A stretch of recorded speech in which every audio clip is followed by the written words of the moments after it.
Incredibly, 1 in 68 children in the U.S. is now diagnosed with autism. They're entitled to services through the Department of Education until age 21, when those services abruptly cut off.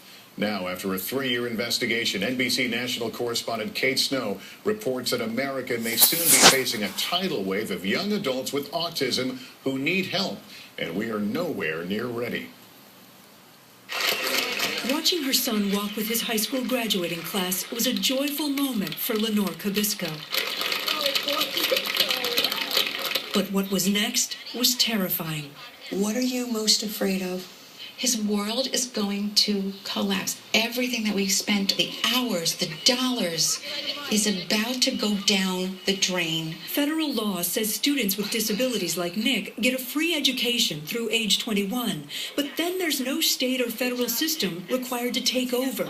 So Lenore spent countless hours on the phone, navigating a confusing patchwork of programs with huge waiting lists. And there's no instruction manual, right? No, it depended on who you got on the other end of the phone. I remember making cold calls to 30 agencies and just taking notes like crazy. Lenore eventually got Nick into a government-funded program that let her hire aides in their New York home.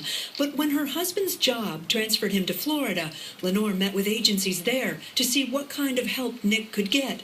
They allowed their conversations to be recorded and just listened to their message. We have nice weather. That is about the level of service that we have here. We always tell people don't move here. Don't move here, she said.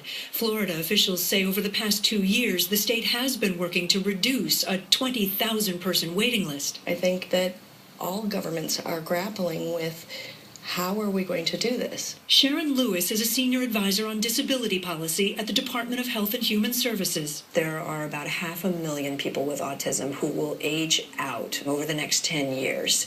Is the country ready for that? We have a lot of work to do. We're talking about a really broad range of people. Some of them who are going to earn PhDs at Harvard, and some of them who are going to need 24/7 supports for the rest of their lives. She says Washington is implementing a 5-year plan to better coordinate services for adults with disabilities. But for now, Nick's family is forced to split up, his dad moving to Florida without them. It leaves Nick and my daughter and I here to try to figure out how we're going to be 3/4 of a family. A compromise they never thought they'd have to make. Kate Snow, NBC News, New York. Kate will have much more on this issue in a Dateline Hour on the Brink Sunday night at 7, 6 Central here on this NBC station. We're back.